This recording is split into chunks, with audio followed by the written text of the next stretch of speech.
सेतू अभ्यास सन 2026-27 इयत्ता 4थी विषय मराठी घटक क्रमांक 8 कल्पना मांडूया.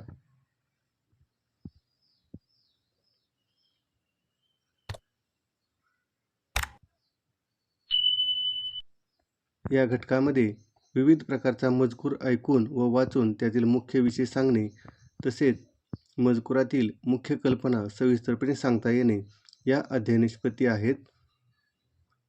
त्यासाठी शिक्षकांनी विद्यार्थ्यांकडून पुढील कृती करून घ्याव्यात.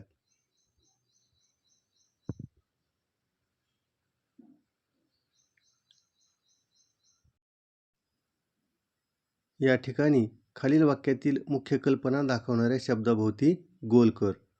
5 वाक्ये दिलेली आहेत आणि विद्यार्थ्यांनी ती समजपूर्वक वाचून त्यातील मुख्य विषय असणाऱ्या शब्दाभोवती गोल करायचे आहे.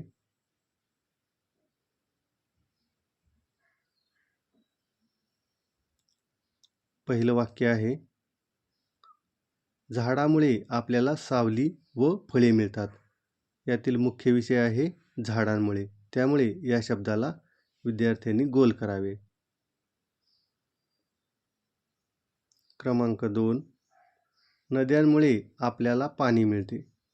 या वाक्यातील मुख्य विषय आहे नदी, त्यामुळे नद्यांमुळे या शब्दाला गोल करावे. क्रमांक 3, पक्षी आणि प्राणी निसर्गाचे सौंदर्य वाढवतात. यातील मुख्य विषय आहे निसर्ग, त्यामुळे निसर्गाचे या शब्दाला गोल करावे. क्रमांक 4, निसर्गामुळे पृथ्वीवर जीवन शक्य झाले आहे. या वाक्यातील मुख्य विषय आहे पृथ्वी, पृथ्वीवर या शब्दाला गोल करावे. क्रमांक 5, सूर्यास्तावेळी समुद्रावर पडणारे सूर्याचे प्रतिबिंब खूप मोहक दिसते.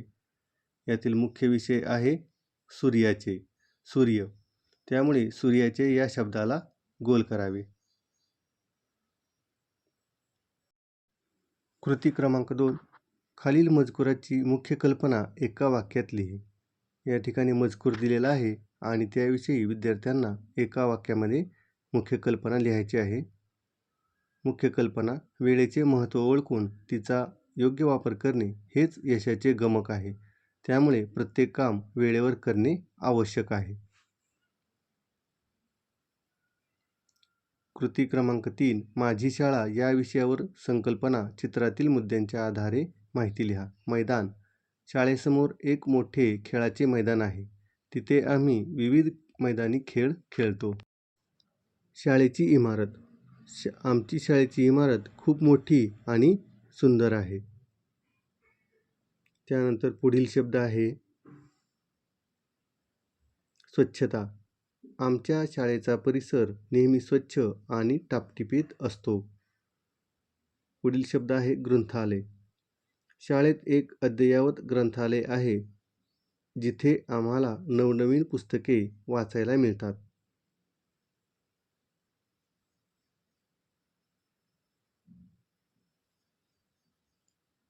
कृती क्रमांक 4, खालील चित्राचे निरीक्षण करा आणि दिलेला मजकूर वाच व मजकुरातील मुख्य कल्पना 2-3 ओळीमध्ये लिहायची आहे. या ठिकाणी मजकूर वाचावा.